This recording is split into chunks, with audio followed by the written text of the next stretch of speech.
ثم جعلہ اربعۃ اقسام، جب 12,000 نوری سال گزر گئے تو پھر اس نور کو 4 حصوں میں تقسیم کیا، جو اس حدیث پاک دے پہلے دے الفاظ نے کہ فرمایا وَخَلَقَ بَعْدَهُ كُلَّ شَيْءٍ، پہلے میرے نور کو بنایا پھر ہر شے کو بنایا۔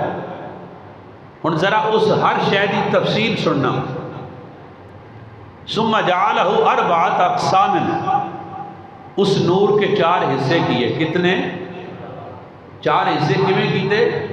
جویں اپنے نور دی تجلی پا کے محبوب دا نور بنایا، اسی طرح محبوب دے نور دیاں 4 تجلیاں کیتیاں۔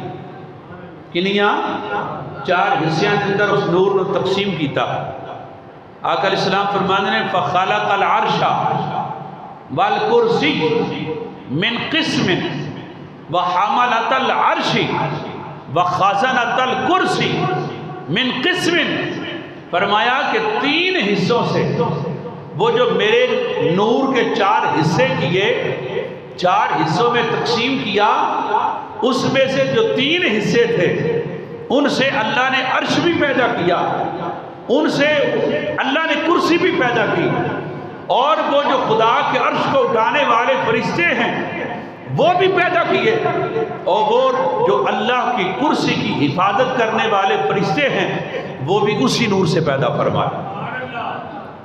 تو پتہ یہ چلا کہ جو فرمایا آقا علیہ السلام نے وَخَلَقَ بَعْدَهُ كُلَّ شَيْءٍ، پہلے میرے نور کو خلق کیا پھر اس نور سے چیزوں کو پیدا کیا، بعد میں پیدا کیا اور اسی نور سے پیدا کیا، اس سے اللہ نے اپنا عرش بھی بنایا، اسی سے کرسی بھی پیدا کی، اسی سے حاملین عرش بھی بنائے، اور اسی میں سے وہ فرشتے جو اللہ کے کرسی کے نگہبان ہیں وہ بھی پیدا کیے۔